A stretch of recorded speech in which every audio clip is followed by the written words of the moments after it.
now joining us also right now is Lanhee Chen, former public policy director for Mitt Romney's presidential campaign, and Sarah Matthews, who was a former deputy press secretary in Donald Trump's White House. Good to see you both. We're going to keep an eye on that campaign event for Nikki Haley in New Hampshire. And while we do, Lanhee, from your experience, how much of a challenge, how hard is it to close the gap that we see between Haley and Trump in New Hampshire? Well, you know, the big issue, Kate, is that the New Hampshire primary is challenging because you're appealing to Republicans, but as has been covered extensively on the network, you're also appealing to undeclared or independent voters. And so the challenge in the close is really, how do you have a message that appeals to both? How do you have a message that both talks to people who, for example, may have voted for Donald Trump 4 years ago or 8 years ago, but yet may be considering an alternative, and at the same time appeal to those sort of folks who are not Republicans, who really may in fact be voting in some ways to stop Donald Trump. So you've got to figure out how to have a message that appeals to all those folks. And the polling, as we've seen, has been a little bit all over the map. I mean, we know Nikki Haley's got some ground to make up, but I do think she has an opportunity if she can have that overarching message. Yeah.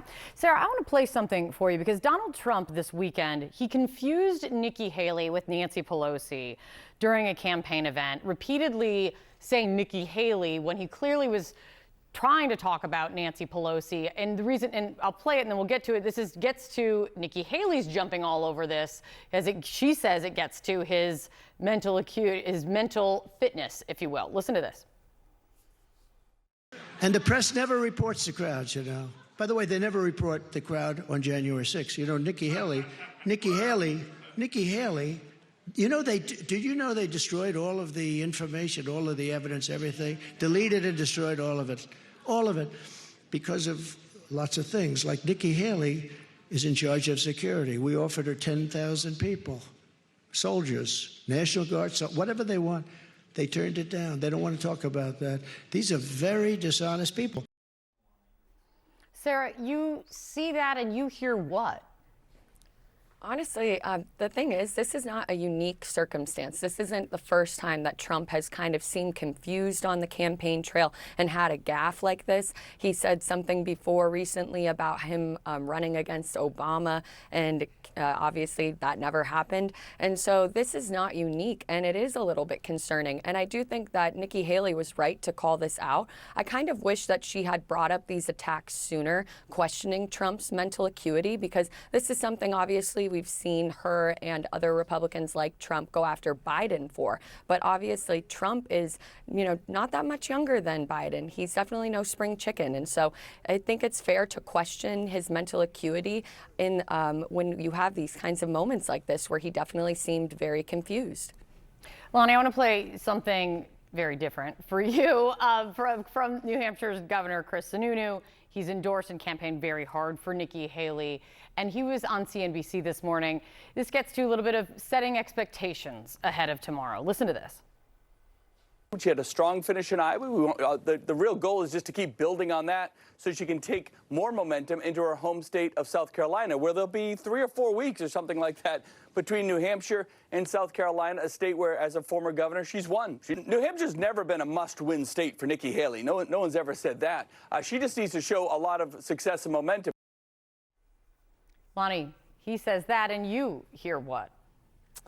Well, you know, obviously this is all about expectations. Anytime you're talking about where a candidate finishes, you know, you don't want to set an expectation that's too high, because obviously if she doesn't meet that, the pressure on her to get out is going to be enormous. It'll be enormous probably regardless. But I think she's doubled her vote share in New Hampshire over the last couple of weeks, first of all. And second of all, South Carolina is her home state. Now, if she cannot compete in South Carolina, you know, then it is, I think, game over. But the reality is, between now and then, there is a certain amount of time when I think she wants to stay in the game. And I do think a second place, a strong second place finish in New Hampshire will give her that. I think that's certainly true.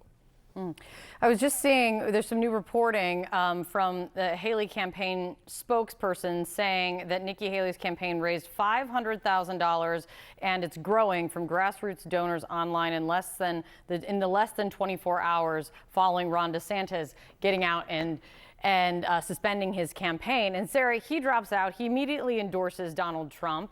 Trump saying on Fox this morning it's highly unlikely he's going to pick Ron DeSantis for his running mate in light of all of this.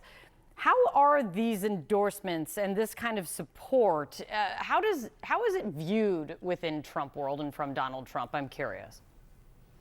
I think that Trump knows that people are going to fall in line and endorse him ultimately because they either A, are hoping that they'll get picked for a VP or cabinet position, or B, they just know that politically they kind of have to. I mean, with Ron DeSantis, for example, you know, Trump mocked and belittled him for over the last year, and Ron DeSantis still fell in line and is kissing the ring because I think he's looking ahead to 2028. He's thinking, okay, well, this didn't pan out, but if I want to have a political career moving forward, all signs are pointing toward Trump being the Republican nominee, and so I need to endorse him. And then you have other folks like Tim Scott doing the same, and Vivek Ramaswamy. And I think that they have high aspirations and are hoping to maybe be picked in a potential Trump cabinet. And so it's not very surprising to see them fall in line, but it is disappointing for someone like me who's a Republican who actually wants Republicans to win. And if we would have nominated Nikki Haley, obviously she still could perform well in New Hampshire, and I'm hoping she can pull off a miracle there. But if we nominated someone like her, she beats Joe Biden in one poll by a whopping 17 points. And that was a poll conducted by Trump's own pollster.